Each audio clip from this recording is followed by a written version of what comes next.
पूर्णमदः पूर्णमिदं पूर्णात् पूर्णमुदच्यते पूर्णस्य पूर्णमादाय पूर्णमेवावशिष्यते।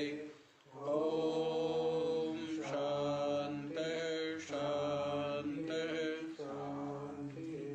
ॐ सहना भवतु सहनौ भुनक्तु सह वीर्यं करवावहै तेजस्विनावधीतमस्तु मा विद्विषावहै। ॐ शान्तिः शान्तिः शान्तिः।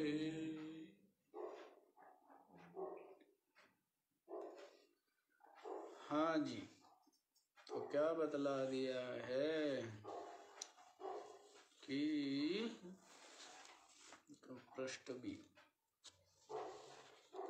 क्या बताया है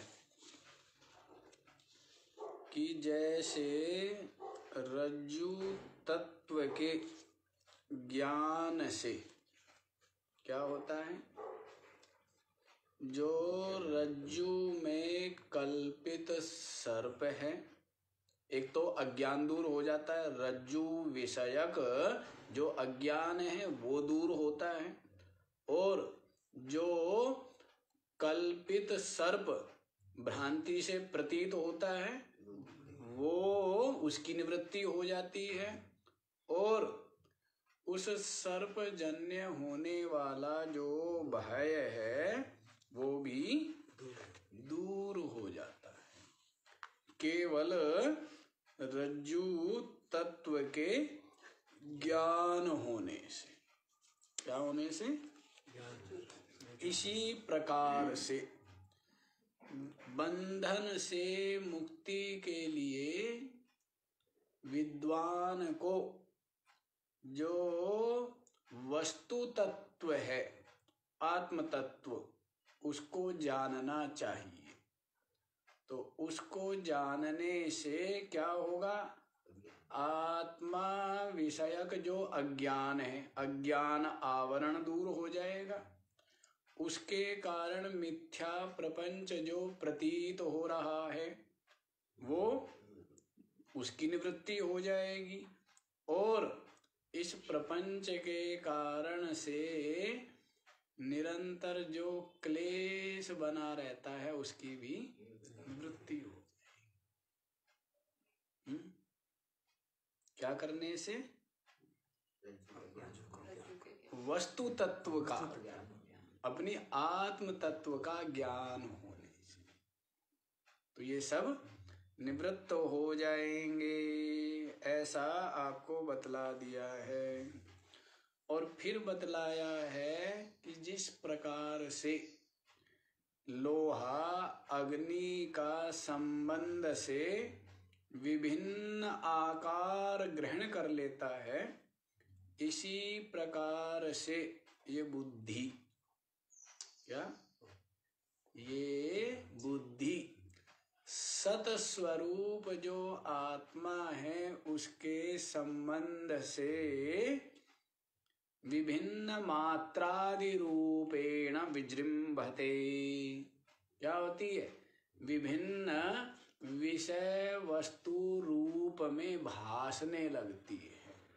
जैसे स्वप्न में बुद्धि ही सब बन जाती है, दृश्य भी, दृष्टा भी, दर्शन रूप जो कर्म क्रिया है वो भी सब कौन बन गया? सब बुद्धि बन गई ना। तो वैसे ही ये बहुत सिद्धांत जो है ना, वेदांत का सिद्धांत जो है उसका जो शिखर है, उस शिखर की बातें चल रही है ना। जैसे वृक्ष होता है ना, तो वृक्ष का मूल है, वृक्ष का मध्य है, वृक्ष का शिखर है। तो वैसे ही ये जो विद्या है, इस विद्या का पहले क्या बतलाया, शुरुआत बतलाया है। तो उसके अनुसार तो बता दिया जाता है सृष्टि दृष्टिवाद के अनुसार कि इस सृष्टि का निर्माण करने वाला ईश्वर अलग है और उसने वो सत्य संकल्प है और उसके सत्य संकल्प से ये सृष्टि रची गई है जीवों के कर्म फल भोग के लिए। उसके पश्चात और सत्संग श्रवण करता है, आत्मचिंतन करता है, मनन करता है, तब बतलाया जाता है कि ये जो सृष्टि है ये स्वप्न के समान ही प्रतीत होती है। तो ये हो गया दृष्टि सृष्टिवाद। ये क्या हुआ, दृष्टि सृष्टिवाद कि बुद्धि के संकल्प से, चित्त संकल्प से ही सृष्टि का सृजन हुआ है। तो ये बात बतला दी है। और अंतिम तो यही है कि कुछ हुआ ही नहीं, कुछ अद्वितीय केवल सच्चिदानंद जो सत्य वस्तु चेतन तत्व अपनी आत्मा है, बस वही विराजमान है। और ये सारा का सारा द्वैत जगत मिथ्या है। अब आप ये देखिए, अभी आप इस जागृत जगत में हो और ये जगत, यहाँ का व्यवहार सब कुछ आपको सत्य लगता है। तो स्वप्न में जो व्यवहार है, कर्म क्रिया है, विषय वस्तु है, वो भी स्वप्न काल में सब सत्य लगता है ना, सबका सब सत्य ही लगता है। और उसके अलावा जगत की आप कल्पना करते हैं, स्वप्न काल में आप क्या समझते हैं, यही जगत है, यही सत्य है और बस यदि ये नहीं तो मेरी मृत्यु है। और स्वप्न का शरीर ही मैं हूं और यदि ये मर गया तो यही मेरी मृत्यु है, ऐसा मानता है। लेकिन वो स्वप्न का शरीर और स्वप्न का दृश्य और स्वप्न भी जब निवृत्त हो जाते हैं तब भी आप है, तब भी आप हैं। ऐसा ही जागृत में आप समझते हैं कि यही है, और जब ये अवस्था नहीं रहेगी, ये शरीर नहीं रहेगा, ये विषय वस्तु पद पदार्थ नहीं रहेंगे तो मेरी मृत्यु हो जाएगी, तो ऐसा मानता है। लेकिन इसके पश्चात भी आप रहते ही हैं, ये बात समझ लेनी चाहिए। तो ये जो जगत है इसको दीर्घ स्वप्न कहा है। संसारियों को तो मत बता देना, है ना, संसारियों को ये रहस्य की बात मत बतलाना, अन्यथा आपको पागल कहेंगे। क्या कहेंगे, क्या रहस्य की बात है। शंकर जी ने कहने लगे अपने रहस्य की बात बताऊं, अनुभव की बात बताऊं, है सत हरि भजन जगत सब सपना।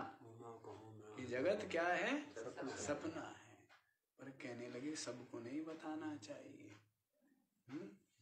जो मुमुक्षु है, शुद्धांतःकरण जिनका है, बुद्धि जिनकी सूक्ष्म है, वासना विकार आसक्ति से रहित जिनका चित्त हो गया है, ऐसे सूक्ष्म बुद्धि वाले जो मुमुक्षु है, उनको ही ये रहस्य की बात बताना कि ये जगत क्या है, स्वप्न के समान मिथ्या ही है, बस लंबा स्वप्न है। अब ये स्वप्न है या सत्य, जब तक दृश्य सत्यवत प्रतीत होगा तब तक अपनी आत्मा का बोध अनुभव नहीं होगा, न तो किसी को हुआ है न कभी आगे ही होगा। दृश्य प्रपंच की मिथ्यात्व अनुभूति के बिना अपनी आत्मा का अनुभव नहीं हो सकता है। जब तक सर्प का बाध नहीं होगा, रस्सी का ज्ञान नहीं होगा, रस्सी प्रतीत होगी। जब तक सर्प प्रतीत हो रहा है, रस्सी प्रतीत नहीं होगी, और रस्सी प्रतीत होगी तो फिर और यदि प्रतीत होगा भी तो वो मिथ्या रूप से प्रतीत होगा। समझ आ रहा है ना? जब तक सर्प प्रतीत हो रहा है, अधिष्ठान रूप रस्सी की प्रतीति नहीं होगी, और रस्सी की जैसे ही प्रतीति हो जाएगी निर्भ्रांत रूप से, तो वैसे ही वो सर्प भाग जाएगा, सर्प की प्रतीति नहीं होगी। और यदि होवे भी तो क्या मानेगा? ये मिथ्या ही, वो केवल सादृश्यता के कारण से दिख रहा है लेकिन है नहीं। क्या कहेगा? दिख रहा है लेकिन है नहीं, ऐसा रहेगा। तो वैसी दृश्य जगत से ही क्या है? अपना स्वरूप ढका हुआ है। और ये दृश्य जगत के मिथ्यात्व जो बारंबार कहते हैं कि ये स्वप्न ही है, मिथ्या प्रतीति मात्र है। जब ये अनुभव होवे तब चिन्मात्र बोध रूप अधिष्ठान सच्चिदानंद अपनी आत्मा ही शेष रहता है।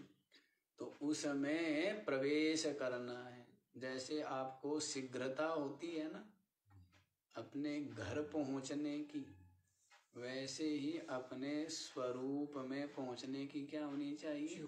शीघ्रता होनी चाहिए। लेकिन शीघ्रता तो उसको होगी जिसका राग गलित हो गया होगा। अब जिसको यहीं पर रंजन, जिसका चित्त है रंजित, लुब्ध, मोहित, निमग्न, डूबा हुआ है, आनंद आ रहा है, तो वो अपने स्वरूप में क्यों जाना चाहेगा? नहीं जाना चाहेगा। और इसका फल क्या है?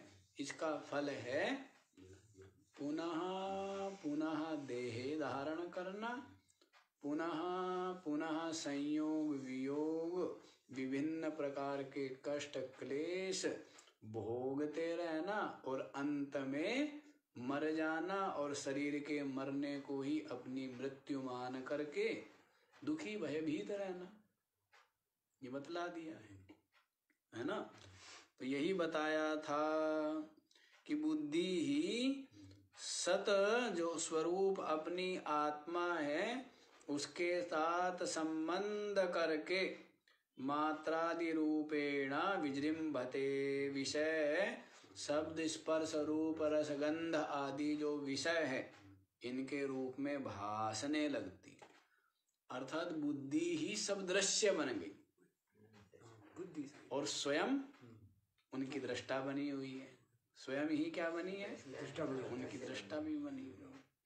और देखिए जो जो बुद्धि का कार्य है वह मिथ्या होता है। जो जो भी बुद्धि का कार्य है वो क्या होता है? मिथ्या होता है। कैसे? तो देखो, मनोरथ को देखो, भ्रम को देखो, स्वप्न को देखो। स्वप्न क्या है? बुद्धि का कार्य है। सत्य है मिथ्या है? मिथ्या है। वैसे ही रस्सी में जो सर्प भासने लगा वो भी तो बुद्धि के संस्कार से ही भासा है ना, तो वो क्या है?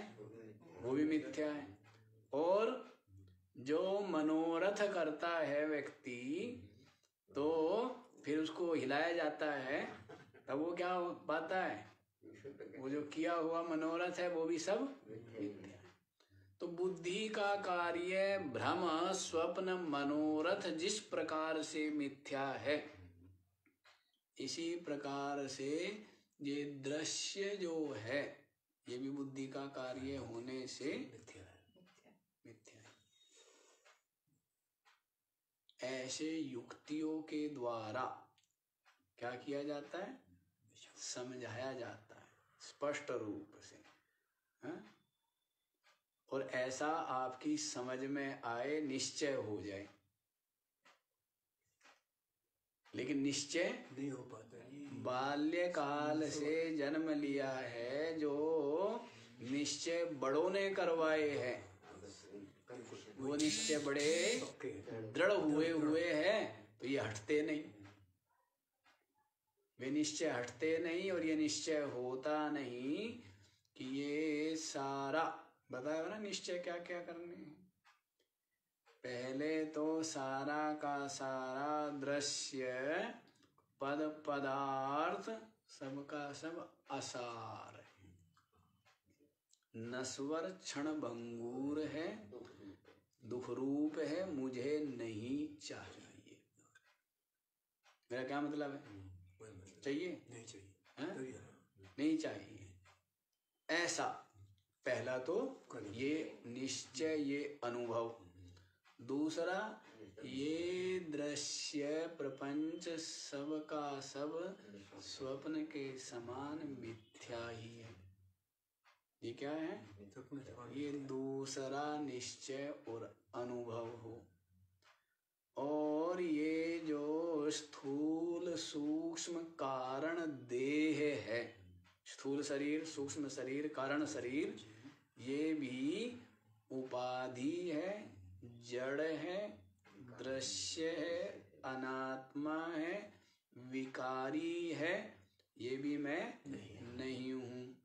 ये मैं चेतन नहीं हूँ। ये तीसरा निश्चय और अनुभव हो। और चौथा निश्चय ये कि मैं इन सब का साक्षी, अविनाशी, चेतन आत्मा हूँ, साक्षी। उसके पश्चात भी आपको बताया है कि साक्षी क्या? बस एक अद्वितीय चेतन आत्मा, मैं ब्रह्म रूप हूँ। बताइए, यहाँ पहुंचना है, ये अनुभव करना है। अब जिसको आदत पड़ गई है बच्चों के साथ खेलने की, तो उसके लिए खेल छोड़ पाना मुश्किल है। व्यक्ति बड़ा हो गया, क्या हुआ है? बड़ा हो गया, बहुत बड़ा हो गया है, लेकिन खेलता किनके साथ है? बच्चों के साथ में खेल खेलता है। अब वो खेल में इतना मनोरंजन होता है, इतना लुब्ध रहता है कि वो खेल, बहुत लोगों को तरह तरह की व्यसन लग जाते हैं ना खेलने के भी। वो बताते रहे हैं ना, पत्ते वत्ते है तो क्या, वो सब खेल ही। बड़े बड़े लोग खेलते हैं, सुना है। पत्ते, पत्ते बोलते हैं। हाँ हाँ, उसी को पत्ते बोल देते हैं। तो खेलते हैं लोग, तो व्यसन हो जाता है। तुम बताइए, खेलने का व्यसन हो गया, बड़ा हो गया है, लेकिन फिर भी बच्चों के साथ में खेलता है। तो वैसे ही इस संसार रूपी खेल में ही जिसका मन लगा हुआ है, इसको ही सत्य और सार मानता है, सर्वस्व मानता है, तो ऐसे देहाभिमानी, ऐसे राग संयुक्त चित्त वाले के लिए जो निर्विशेष निरुपाधिक आत्म तत्व है, उसका बोध, अनुभूति कठिन है, कठिन है।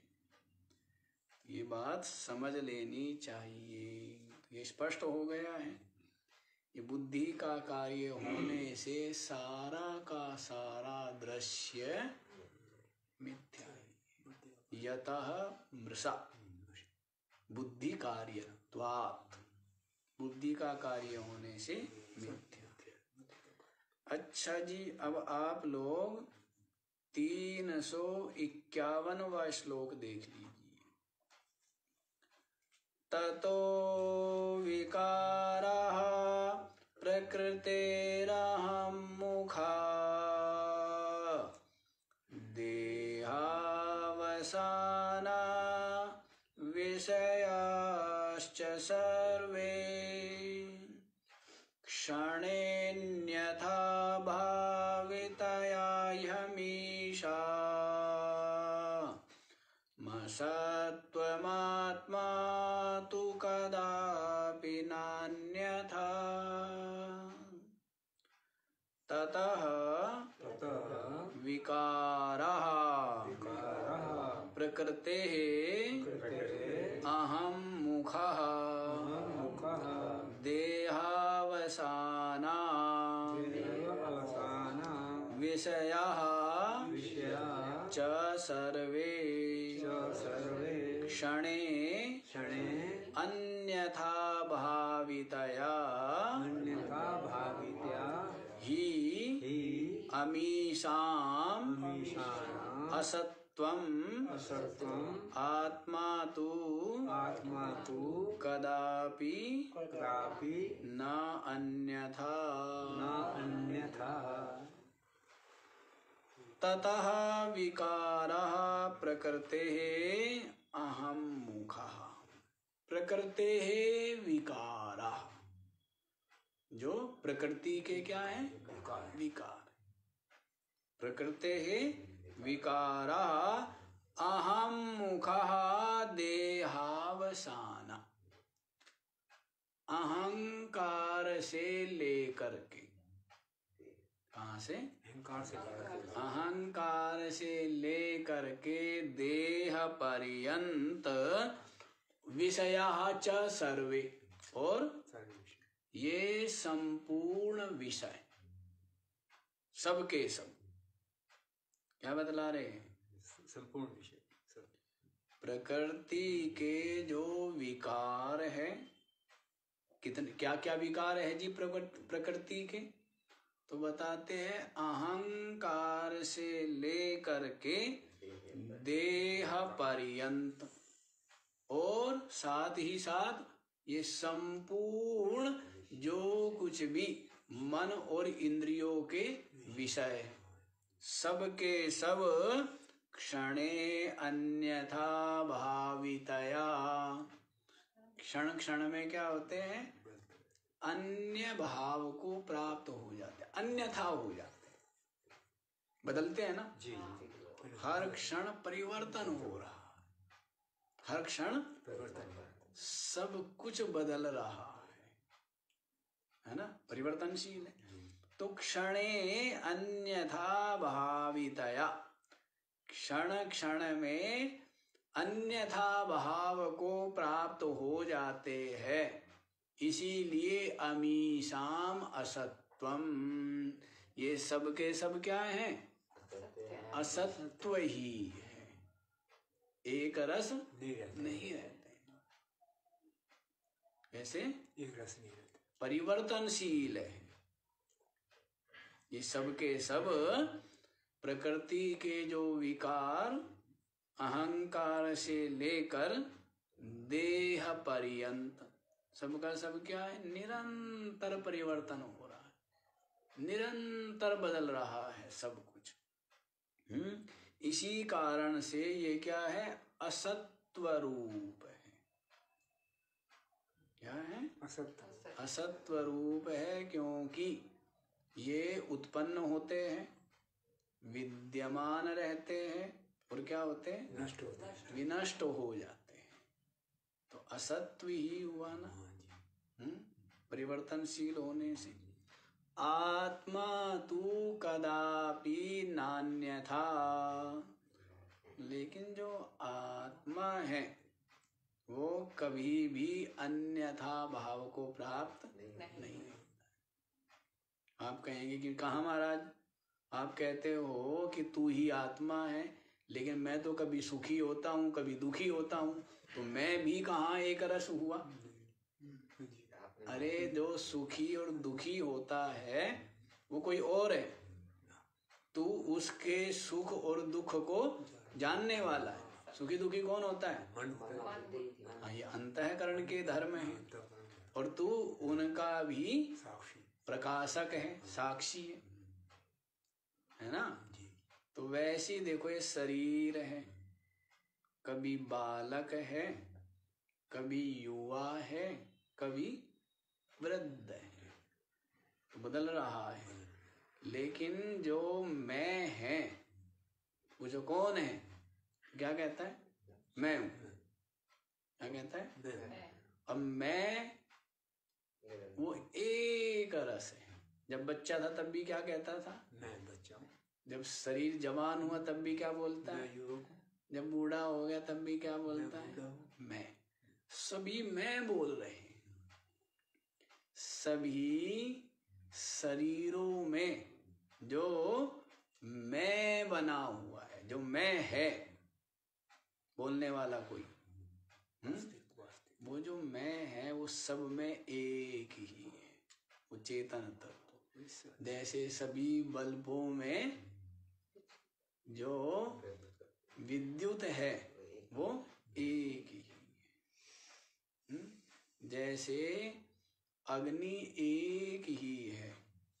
अब वो सृजन भी करती है, विनाश भी करती है, लेकिन अग्नि तो एक ही, अलग अलग तो नहीं है ना। चूल्हे में, चिता में, यज्ञ कुंड में, है, सब लकड़ी में, सब में अग्नि एक ही है। वैसे ही सभी शरीरों में जो चेतन तत्व है, वो एक ही है। मैं तत्व एक ही है, वो एक रस है। और शरीर बदल गया, इंद्रिया भी एक जैसी नहीं रहे। पहले खूब दिखता था, अब नहीं दिखता। नहीं दिखता है, कम दिखता है। खूब सुनता था, अब कम सुनता है ना। पहले बड़ी शक्ति थी, प्राणों में क्या थी? बड़ी सामर्थ्य थी, लेकिन अब थोड़ा सा चलते हैं और दम फूलने लग जाता है ना, श्वास चढ़ जाता है। तो नहीं रहा है, एक रस नहीं है। ऐसे ही कभी कल्पना करने की, संकल्प करने की बड़ी सामर्थ्य थी, खूब संकल्प विकल्प करता था, है, किसी भी विषय को, वस्तु को लेकर के। लेकिन अब क्या हो गया? अब उतना सामर्थ्य नहीं रहा है। पहले निश्चय, बड़ा दृढ़ निश्चय ही था। क्या था? दृढ़ निश्चय। बुद्धि का निश्चय बड़ा दृढ़ था, लेकिन अब इसका निश्चय क्या हो गया? क्षीण। तो सब के सब बदल रहे हैं ना। शरीर भी, इंद्रिया भी, प्राण भी, मन और बुद्धि भी, सबके सब क्या हो रहे हैं? सब बदल रहे हैं। लेकिन जो इन सब परिवर्तनों को जानने वाला है, इनको देखने वाला है, इनसे अलग एक रस, अविनाशी, अपरिवर्तनशील जो तत्व है, वह चेतन तत्व है, वही आत्मा है, वही मैं हूँ। वही क्या है? वही मैं हूँ। वही मैं। तो मैं में ही बैठना चाहिए ना। ऐसी जगह क्यों बैठे जो आधार सबके सब खंडित ही है, नष्ट होने वाले, जो अखंडित अविनाशी है, उसमें बैठना चाहिए ना। अखंडित अविनाशी कौन? मैं। अपनी आत्मा। और बाकी ये सब के सब खंडित होने, नष्ट होने वाले। फिर भी इनमें ही बैठने का अभ्यास बना है। क्या बना है? अभ्यास। उस अभ्यास को ही तो, जैसे मक्खी है ना, मक्खी स्वादिष्ट मिठाई पर बैठती है, बड़ा स्वाद अनुभव करती है, लेकिन वासनावशात गंदगी के ऊपर फिर जाके बैठ जाती, उड़ जाती है ना। वासनावशात फिर गंदगी के ऊपर जाके बैठती है, जबकि मिठाई में उसको रस नहीं आता, स्वाद आ रहा था, लेकिन वासना के कारण से फिर वहीं बैठती है। तो वैसे ही ये जीव भी वासना अभ्यास वसात देह इंद्रिय विषय वस्तु दृश्य इसमें ही उसी में चले जाते प्रियता मानता है, और जो अविनाशी एक रस आत्म तत्व है उसका थोड़ी बहुत देर श्रवण मनन कर लेता है, जबकि उसमें ही स्थित होना चाहिए, क्योंकि वही अविनाशी तत्व है, बाकी सब नाशवान है।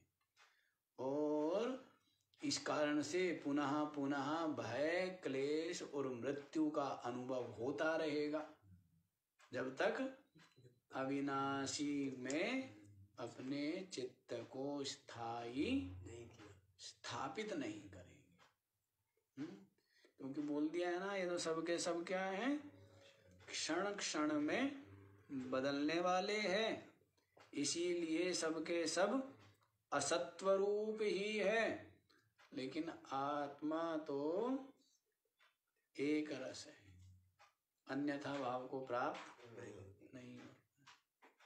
एक रस है, एक रस है। बुद्धिमान है आप, विचारवान है आप, तो स्पष्ट है, सब समझ लीजिए। यहाँ पर तो ये भी नहीं कहा जा रहा है कि आप मान लीजिए, कहा जा रहा है क्या कहा जा रहा है, समझिए, जानिए। जानोगे तो जो सार रूप प्रतीत हो रहे इनकी असारता अपने आप प्रकट हो जाएगी। न जानने से क्या हो रहे हैं, सार लग रहे हैं, जानेंगे तो इनकी असारता प्रकट हो जाएगी, दुख रूपता प्रकट हो जाएगी। वैसे ही नहीं जानते हैं, इसी कारण से हाड़ मांस का ये जो पुतला है इसी को मैं मानते हैं।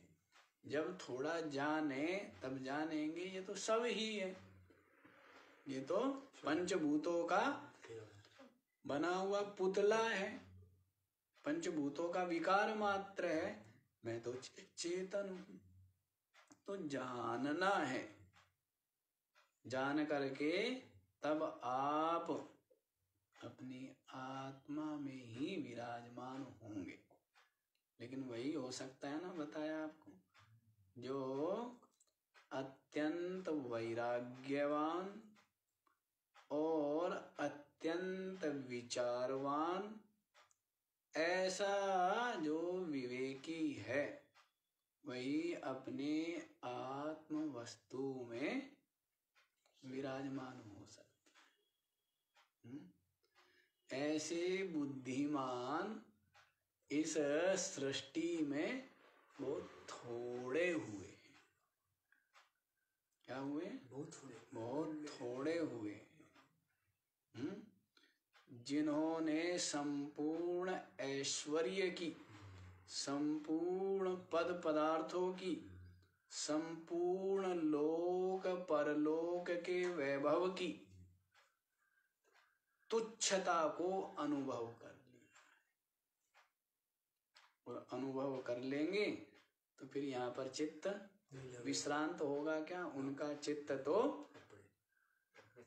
अविनाशी जो परम तत्व है उसको ही खोजेगा, और उसको खोज के उसमें ही विराजमान होगा, स्थित होगा। समझ आया? समझ आ गया है तो आगे वाला श्लोक भी देख लीजिए। नित्याद्वयाखंड चिदेक रूपो बुद्ध्यादि साक्षी सदसद्विलक्षणः अहं पद प्रत्ययलक्षितार्थः प्रत्यक्षदानन्दघनः परात्मा। हाँ जी, क्या मतलब, अच्छा इसका वो नित्य अद्वया अद्वया अखंड अखंड चिद चिद एकरूपः एकरूपः बुद्ध्यादि साक्षी बुद्ध्यादि साक्षी सदसद्विलक्षणः सद्विलक्षणः अहं पद प्रत्यय लक्षितार्थः प्रत्यक सदानंद घनः परात्मा।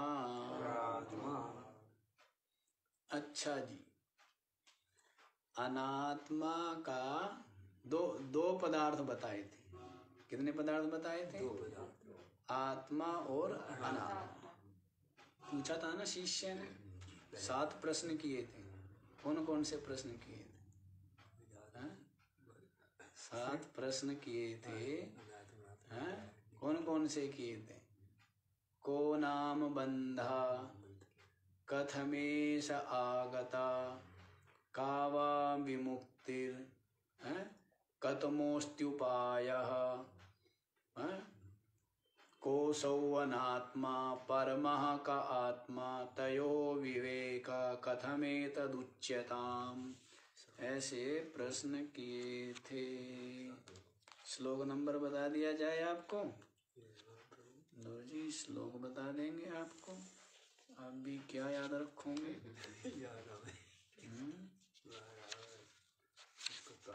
कहाँ चला गया भाई? 51। अच्छा जी, हाँ 51 है। कथम प्रतिष्ठास्य कथम विमोक्षः, कोऽसौ अनात्मा, परमः का आत्मा, तयो विवेकः कथमेतदुच्यताम्। कितने प्रश्न थे? 7 प्रश्न किए थे। तो वहां पर बता दिया है आत्मा और अनात्मा, 2 पदार्थ बताए थे। और अनात्मा का विस्तार पूर्वक कथन कर दिया था। क्या किया था?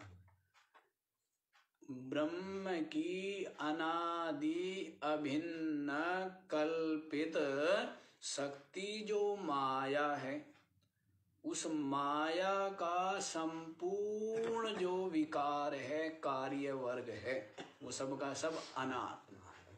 बताया था ना पीछे कि महाराज आप इतने धीरे धीरे चल रहे हो कि पीछे पीछे वाला तो हम भूलते जा रहे हैं।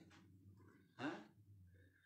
वैसे ही कहना, हाँ अवस्था की बात वैसे ही है, आयु की बात भी है कि बच्चे तो है नहीं कि सब कुछ याद रहे, सुना हुआ पढ़ा हुआ। और दूसरा आपकी जो गति है वो भी हाँ मंद गति है, लेकिन मंद गति में याद नहीं रहेगा तो तीव्र गति में तो पता भी नहीं लगेगा, हवा भी नहीं आएगी। तो बतला दिया था अनात्मा का विस्तार पूर्वक कथन कर दिया था ना। और वहां पर बतला दिया था कि महातत्व से और देह पर्यंत संपूर्ण कार्य वर्ग अनात्मा, ये बतला दिया। और यहाँ पर क्या बताया है कि वो सबका सब प्रकृति का विकार जो अनात्मा है, वो सबका सब क्षणे अन्यथा भावितया, क्षण क्षण में बदलने वाला है, अन्यथा भाव को प्राप्त हो जाता है। अभी कुछ है, अगले ही पल कुछ और है। स्पष्ट जान लीजिए, बुद्धि में ठहरा लीजिए कि सबके सब परिवर्तनशील, नश्वर, क्षणभंगुर, अनित्य है। बिल्कुल स्पष्ट हो जाए कि जी ऐसा सुना तो बहुत बार है और पुस्तकों में लिखा हुआ भी बहुत बार देखा है, पढ़ा भी बहुत बार है, पर ये लगता है कि ये जो जगत है यही स्थायी है और ये जो शरीर है ये भी अभी मरने वाला नहीं है, तो है नहीं। और लेकिन शास्त्र क्या कह रहे हैं, ग्रंथ क्या कह रहे हैं? क्षणभंगुर है, अनित्य है। लेकिन बुद्धि में कुछ और ही निश्चय किए हुए हैं, है ना। बुद्धि में निश्चय किया हुआ है, इसलिए आराम से रहता है। इसीलिए यों बिता रहा है समय आराम से, दिन, घंटे, मिनट, सेकंड, महीने यूं बिता रहा है। विचार ही नहीं करता कि इनके बिताने के चक्कर में ये शरीर बीत जाएगा, और फिर क्या कर लेगा, फिर वासनावशात पता नहीं कौन सी खोली में जाना पड़े, हैं, कौन से शरीर में जाना पड़े, हैं। तो ये अब अवसर है, संपूर्ण अवसर है, नहीं। प्रयत्न करे क्षण क्षण का सदुपयोग हो, क्षण क्षण चिंतन हो, अभ्यास हो, वैराग्य हो, निश्चय हो। और हर क्षण करते हुए भी यदि निश्चय कर पाए तो बड़ी बात है कि निश्चय कर लिया है। और निश्चय क्या करा रहे हैं कि आत्मा से भिन्न संपूर्ण दृश्य प्रपंच अनात्मा नश्वर है, मिथ्या है। ये निश्चय करना है, असार है। और मैं आत्मा एक रस हूं, मैं आत्मा अपरिवर्तनशील, अविनाशी, अव्यय हूं। तो उसी अपनी आत्मा के लिए बता रहे हैं।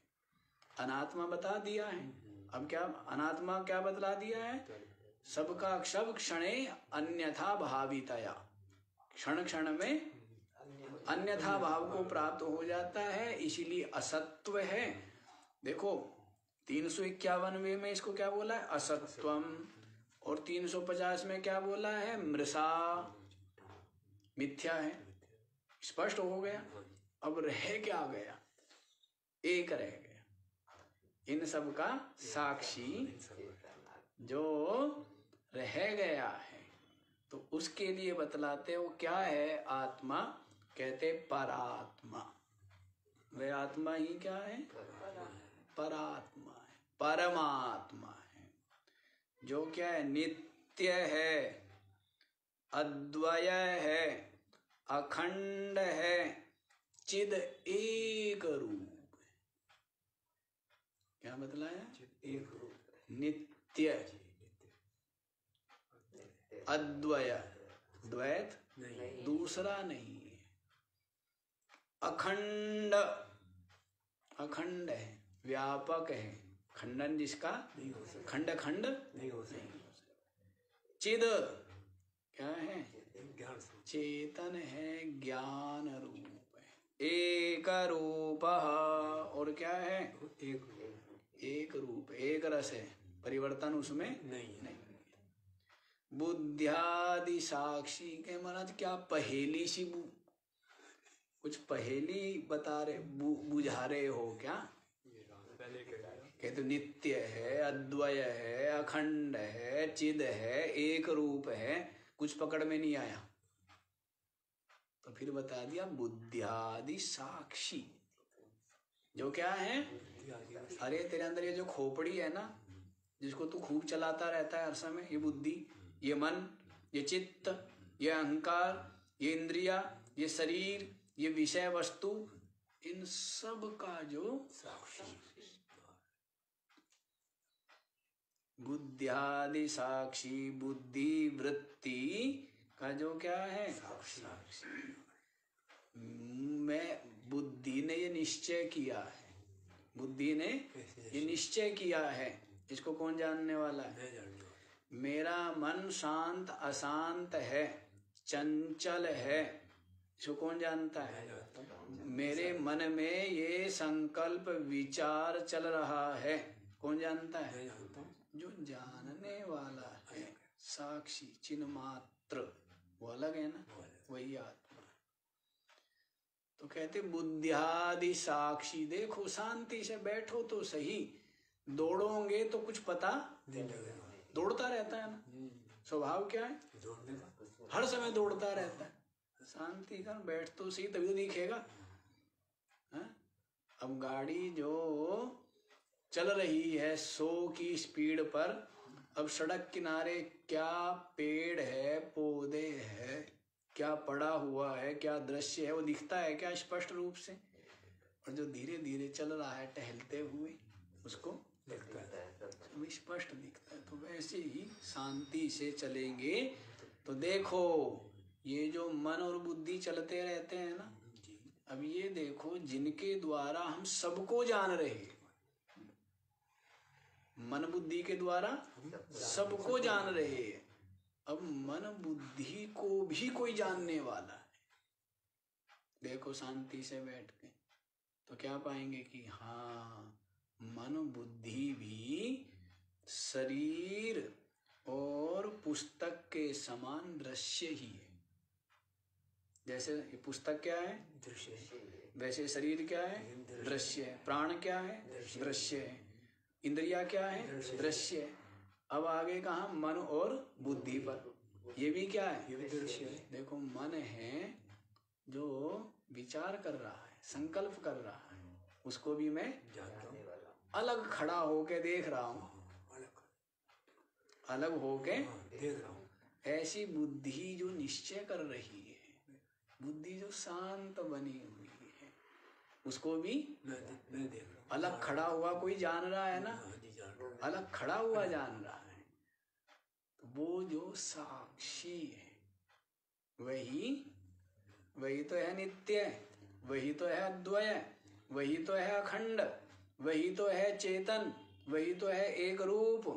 वही क्या है? वही साक्षी है, वही परात्मा है।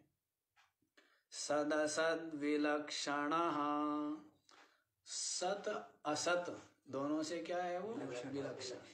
सत असत का क्या अर्थ बताया था?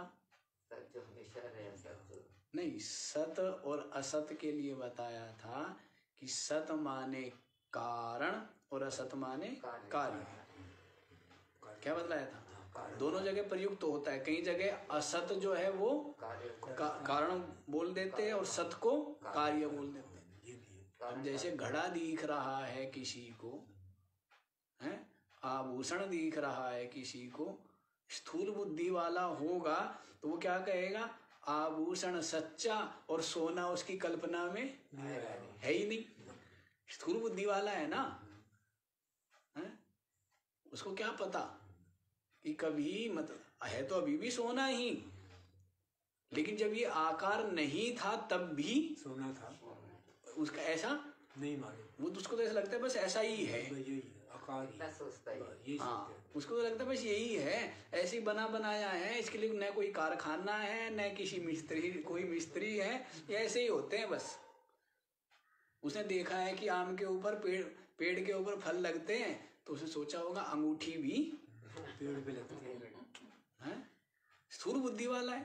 नहीं, आप नहीं सोचते थे जब आप बालक थे, आप भी तो विचित्र विचित्र निश्चय थे आपके? नहीं थे, विचित्र विचित्र निश्चय थे। अब हम ये सोचते थे कि जो बूढ़े हैं बूढ़े ही रहते हैं, जो जवान है जवान ही रहते हैं, और जो बच्चे हैं वो बच्चे ही रहते हैं, और ऐसे ही है और ऐसे ही रहते हैं, ऐसे ही रहेंगे। जब हम छोटे थे तो ये सोचते थे, ये थोड़ा सोचते थे कि हम पैदा हुए, इतना थोड़ा पता था, इतना पता ही नहीं था कि हम पैदा हुए शरीर से। पैदा तो वैसे हम कभी हुए ही नहीं, पैदा हुए हम शरीर पैदा होता है। मैं पैदा होता हूँ क्या? हाँ, तो जन्म किसका होता है? शरीर। तो हम यूं सोचते थे जन्म और मृत्यु का भी नहीं पता था। न जन्म का पता था क्योंकि कोई जन्म लेते भी नहीं देखा था, और न मृत्यु का पता था क्योंकि किसी की मृत्यु भी नहीं देखी थी। उस समय की बता रहा हूं। तब हम ये सोचते थे ये जो बूढ़े हैं ना, बूढ़े हैं, बहुत तेज चलते हैं, बहुत काम करते हैं, पतले पतले हैं, छोटों बच्चों को डांटते हैं, डंडा दिखाते हैं, ये बूढ़े बूढ़े ही रहे, ऐसे ही थे ये। और जो जितने जवान हैं वो भी ऐसे ही थे, और जो हम बच्चे लोग हैं वो भी हम भी पता नहीं कब से ऐसे ही है। वही वाली बात है, जो बूझे सो बावरा, क्या उम्र हमारी है, हम बालक मासूक है खेले युग चारी। तुम तो सदा ही बालक है, अपनी आत्मा क्या है, बालक ही सदा ही बालक है। हाँ बालक, बालक मतलब युवा है एक तरह से, बालक कि हम तो, क्योंकि जन्म किसका हुआ है, शरीर का। अब जो उम्र हमारी उम्र पूछता है वो बावला नहीं है, उम्र किसकी है, शरीर की है, शरीर की। मेरी कोई उम्र ना, कोई उम्र नहीं है, सबकी उम्र गिनने वाला मैं हूँ, मेरी उम्र कौन गिनेगा, मैं कोई नहीं गिन। मैं आत्मा उस काल की भी आयु जानता हूँ जो काल सबकी आयु जानता है। जिस काल के सामने सब पैदा होते हैं, जिस काल के सामने सब रहते हैं, जिस काल सबको खा जाता है, उस काल की भी आयु कौन जानता है। मैं जानता हूँ। लेकिन वो काल भी पैदा की, हमारे सामने बच्चा था, क्या हुआ था वो, बच्चा था, हमारे सामने उसका जन्म हुआ है काल का, और मेरे से ही हुआ है। किससे जन्म हुआ है, मेरे से हुआ है, मुझसे ही हुआ है। मेरे आश्रित जो माया है, इस अभिन्न कल्पित माया से ही सबका जन्म है, यही सबकी कारण है। और मैं तो निर्विशेष निरुपाधिक अखंड नित्य चेतन अद्वय परमानंद स्वरूप, तो ऐसा है। तो देख लीजिए यहाँ पर सद असद विलक्षण का मतलब करेंगे, सत माने कभी कार्य कर देते हैं और कभी कारण कर देते हैं। सद असद विलक्षण का अर्थ है कार्य कारण भाव से रहित, न जो किसी का कारण है न किसी का कार्य। और सत असत से ये भी लगा लेना, सत हम मानते हैं कि जो हमारी इंद्रियों का विषय होता है उसको हम सत शब्द से अभिव्यक्त करते हैं, कहते हैं। और जो विषय नहीं होता है इंद्रियों का उसको क्या बोल देते हैं, असत बोल देते हैं। तो ऐसा भी आत्मा नहीं है, न तो सत ही है और न, और सत की अपेक्षा से ही असत है, सत की अपेक्षा से ही असत है।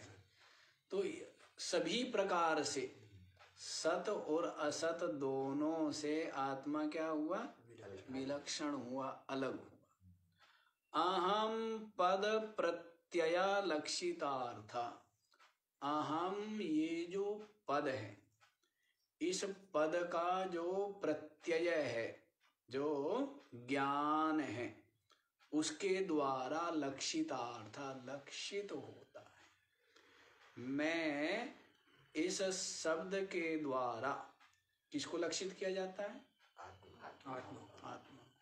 मैं इस पद के द्वारा किसको लक्षित किया जा रहा है, आत्मा, अपनी आत्मा को लक्षित किया जा रहा है। तो अहम पद प्रत्यय लक्षितार्थ, लक्षित किया जाता है, बाकी कथन तो किया नहीं जा सकता। कथन किया जा सकता है, यदि कथन किया जाएगा तो क्या हो जाएगा, वाणी का विषय हो गया। अब वाणी भी एक इंद्रिय है, इंद्रियों का जो विषय होगा वो परिच्छिन्न होगा, वो विकारी होगा, वो दृश्य होगा, वो जड़ होगा, वो अनात्मा होगा, वो सीमित होगा, तो व्यापक नहीं हो सकता, वो दृष्टा नहीं हो सकता, वो चेतन नहीं हो सकता, वो अविनाशी नहीं हो सकता। जो जो मन बुद्धि इंद्रियों का विषय है, सबका सब अनित्य जड़ विकारी दृश्य सीमित। इसलिए अहम इस पद का वो अभिधेय अभिधाय नहीं है, अभिव्यंज उसको नहीं किया जा सकता, नाम नहीं है उसका, उसका नाम मैं उसका नाम हूं ऐसा नहीं है। बस फिर क्या है, वो चिन्ह मात्र है। मैं, तू, यह, वह, ये क्या है, व्यवहार का हेतु है। ये किस लिए है? व्यवहार के लिए। व्यवहार के लिए है ना। जी जी। मैं, हाँ, तू, तो ये, वो, ये व्यवहार के लिए। व्यवहार के लिए है ना। जी जी। तो मैं इसके द्वारा अत्यंत अपने समीप होने से, मैं, ये क्या है, मैं के लिए बोला जाता है। तो इसके द्वारा लक्षित मात्र किया जाता है, उसको अभिव्यंजक नहीं किया जा सकता, अन्यथा वो क्या हो जाएगा, इंद्रियों का विषय हो जाएगा। प्रत्यग कहाँ है जी वह है? जो इतने विशेषण आपने दिए, सदसद विलक्षण है, नित्य है, अखंड है, अद्वय है, चेतन है, एक रूप है, बुद्धियादि का साक्षी है, अहम पद की जो प्रतीति है इसके द्वारा लक्षित है, कहाँ है वो, किस लोक में बैठा है? तो कहते प्रत्यक आपका ये जो शरीर है, इसमें जो हृदयाकाश है, इसमें जो बुद्धि वृत्ति है, उसमें ही विराजमान जो चेतन है, उसको क्या कहते हैं? प्रत्यक। प्रत्यक। क्या कहेंगे? प्रत्यक। शरीर रूप इस पुर में, हृदय रूप इस आकाश में, बुद्धि रूप इस गुफा में जो विराजमान चेतन तत्व है, पता लग गया कहाँ है? हैं? कहाँ खोजोगे? बाहर नहीं।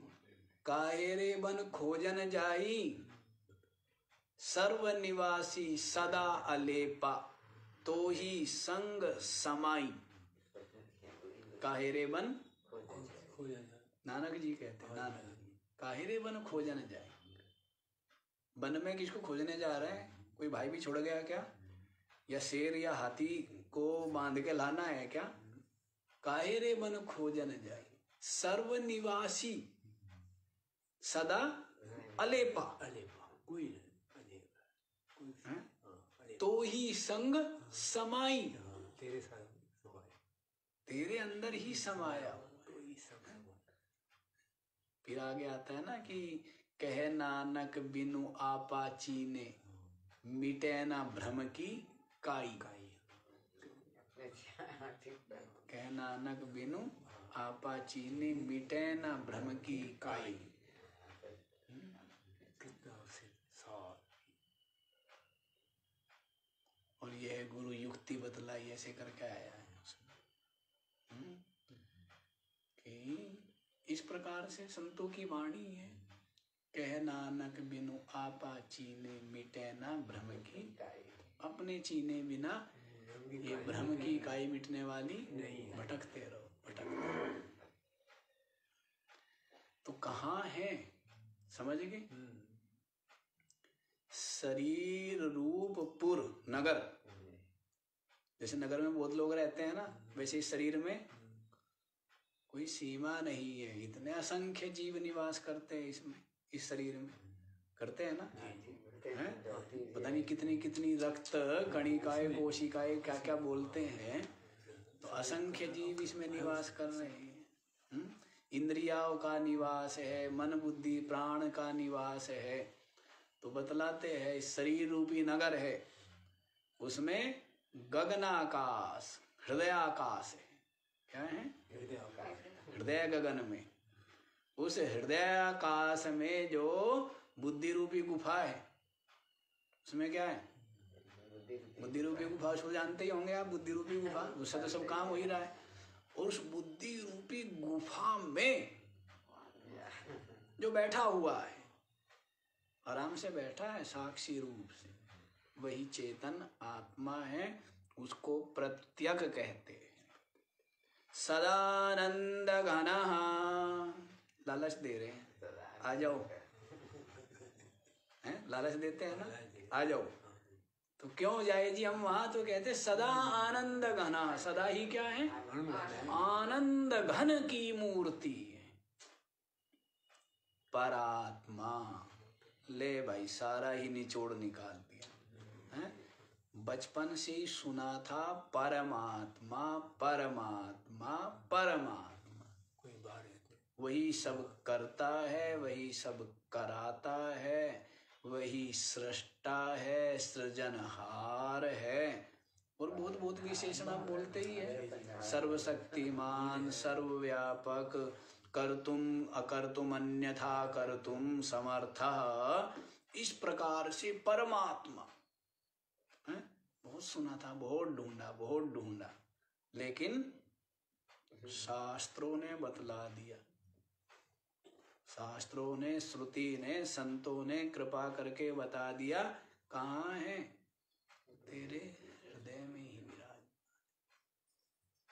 तेरे हृदय में जो चेतन तत्व है, साक्षी रूप से विराजमान है, सर्व का प्रकाशक है, वही प्रत्यगात्मा है, वही परमात्मा, वही तू है। बताइए, आनंद आ गया ना? जिसको खोज रहे थे, बाहर भटक रहे थे, घर में मिल गया। न कहीं जाना ना कोई आना, भटकना ही नहीं, कहाँ मिलेगा? घर में मिलेगा। कहाँ है? घर में, घर में ही खो गया है, तो मिलेगा कहाँ? घर में मिलेगा। तो देखो, दोबारा समझ आ गया ना इसका? जो नित्य है, अद्वय है, अखंड है, चेतन है, एक रूप और एक रस है, परिवर्तन रहित है, बुद्धि का साक्षी है, बुद्धि आदि अंतःकरण की वृत्तियों का क्या है? साक्षी। सद असद दोनों से जो विलक्षण है, भिन्न ही है, जो अहम पद का जो बोध है, ज्ञान, इसके द्वारा लक्षितार्थ, उसको लक्षित किया जाता है, वह जो प्रत्यगात्मा है। कहाँ खोज रहे थे?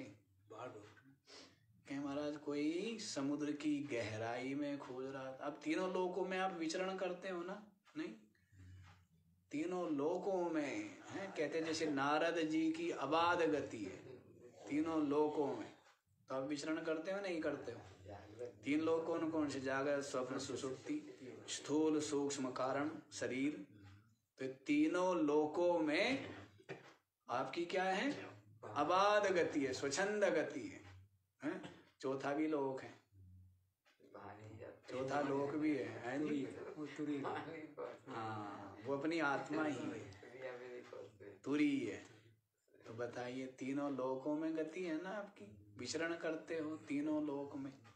हाँ, तो ऐसे प्रत्यगात्मा आनंद घन, सदा आनंद घन, क्या है? सदा ही आनंद घन है परमात्मा, वही क्या है? परमात्मा। स्पष्ट ही हो गया है।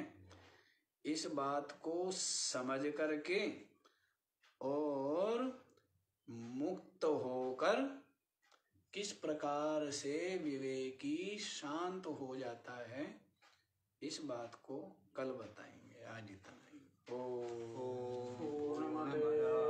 पूर्णमिदं पूर्णात् पूर्णमुदच्यते पूर्णस्य पूर्णमादाय पूर्णमेवावशिष्यते।